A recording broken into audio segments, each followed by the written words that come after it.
Welcome back to my channel Bone, Smoke and Sizzle.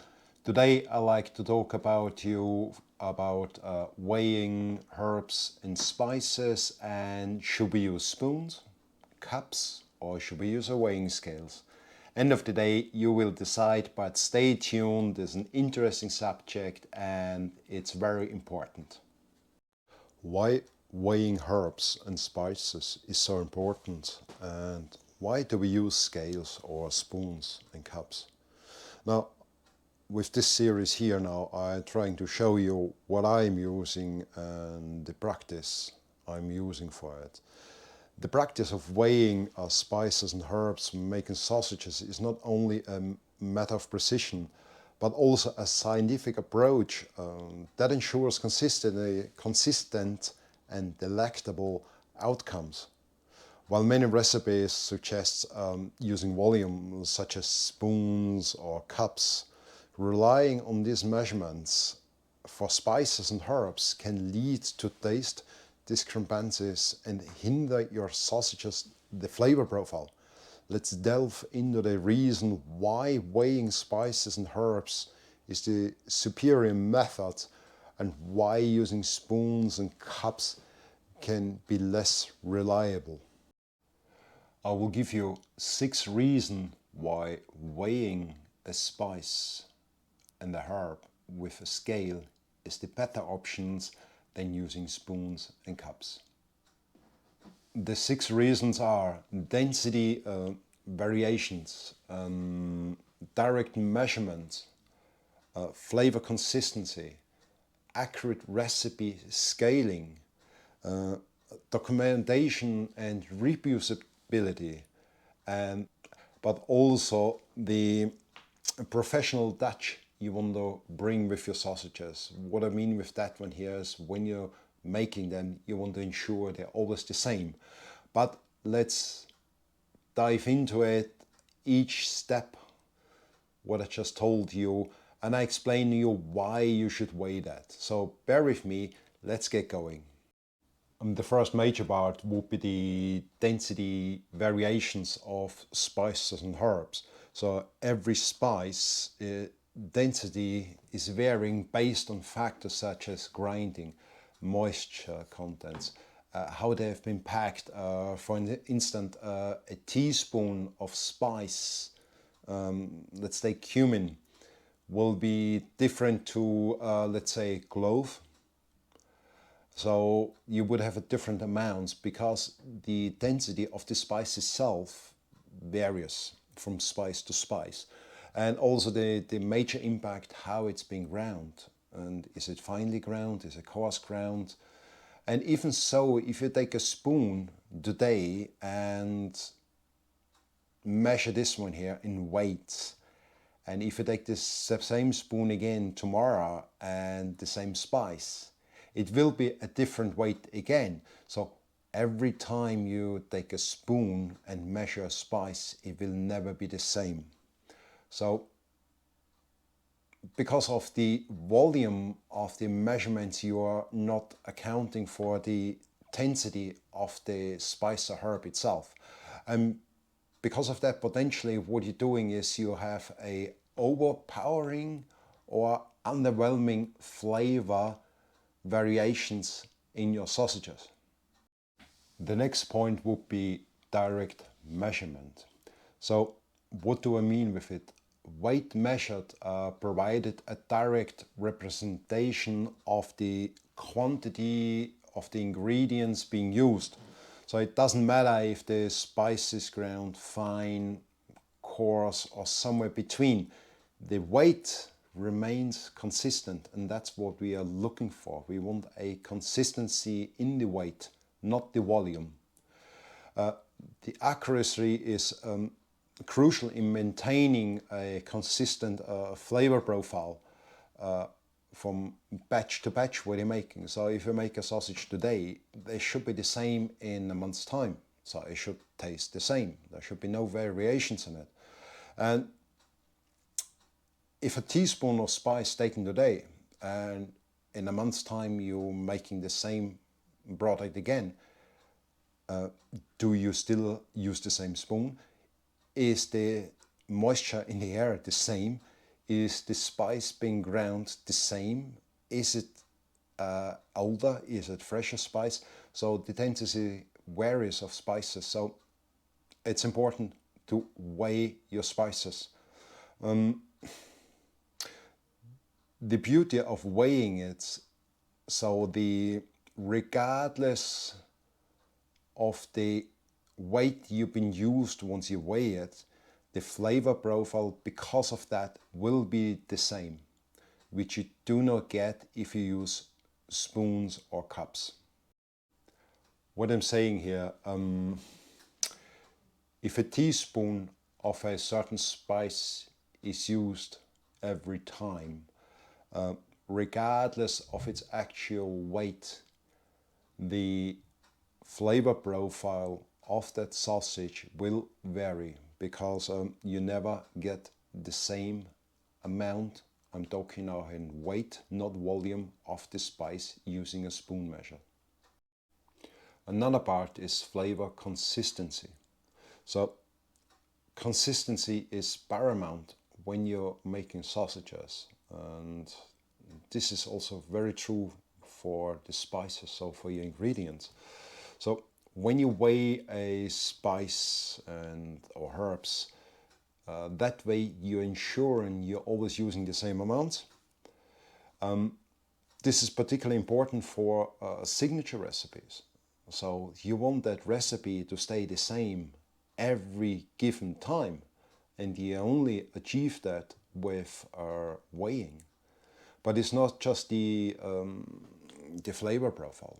It also goes back into safety, because like first up you're safeguarding the flavor profile of your sausage or of your product, but at the same time, what about various types of salt? So if you just go by spoon measurements, especially if you make a Prague powder number 1 or number 2, those products or ingredients which can be potentially dangerous. So that's another reason for using and weighing all your ingredients. We're using a scale and not cup and spoons. Another point is accurate recipe scaling. What do I mean with it? Simple. Let's say today I'm creating 1 kilo of something, a sausage. Now, because I'm weighing my herbs and spices, so I'm weighing with a scale my products, I can simply multiply by factor X and I have the right amount. If I use spoons or cups, it gets confusing over time, because like, do I always have the same spoon? Do I always have the same cup?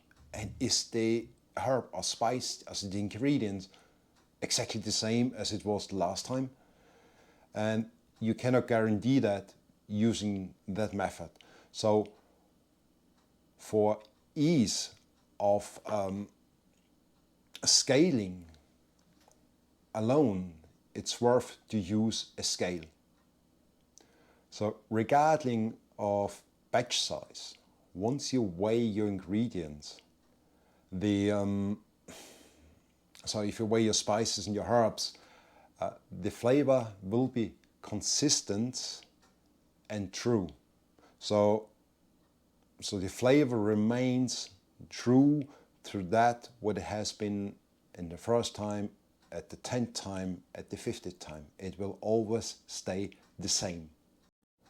The next point, of course, is the documentation of what you have done and the reproducibility of it.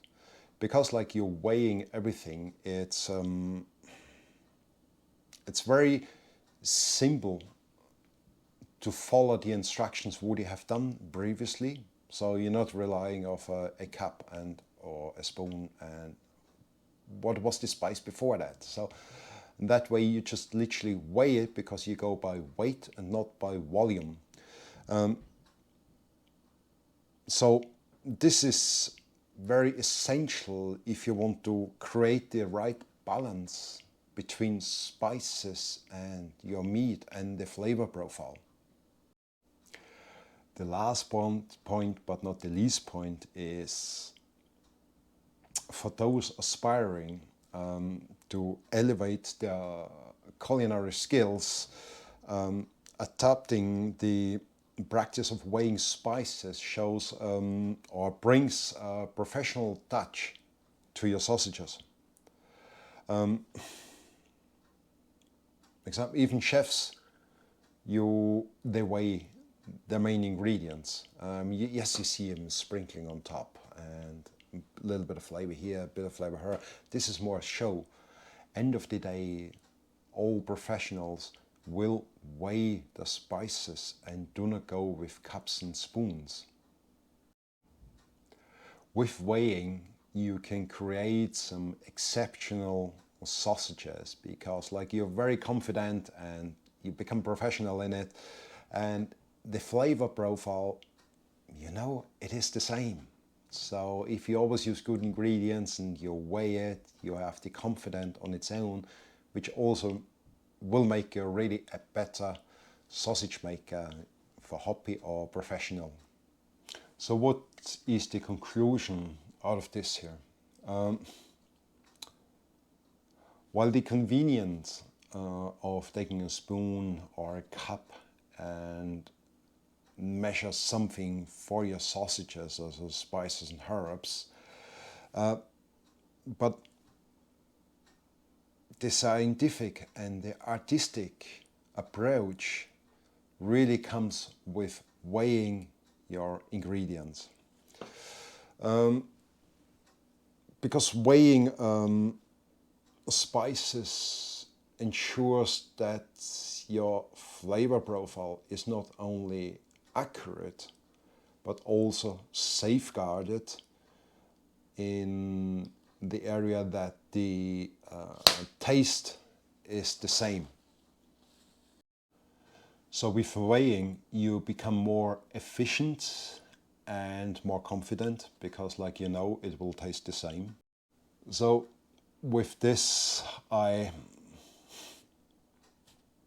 should I say? So if you embark on your next sausage adventure, try or consider buying a good scale. And the scales, they should go down to 0.1 grams, especially for herbs and spices.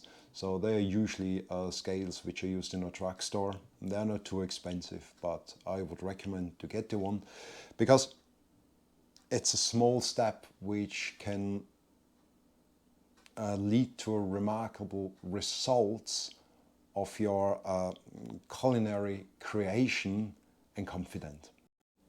At this point, I also like to thank you for watching it, and the next video after this one I will be talking more about spices itself.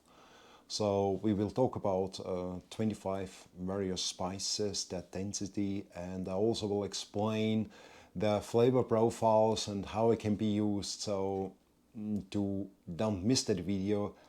Hit that subscribe button, hit the like button, and tell others, because like tell your friends who are also interested in making sausages. I will teach you over time.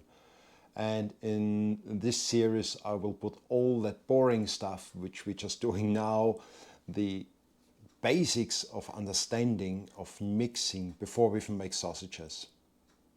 So till then, thank you for watching and hopefully you enjoyed that little talk.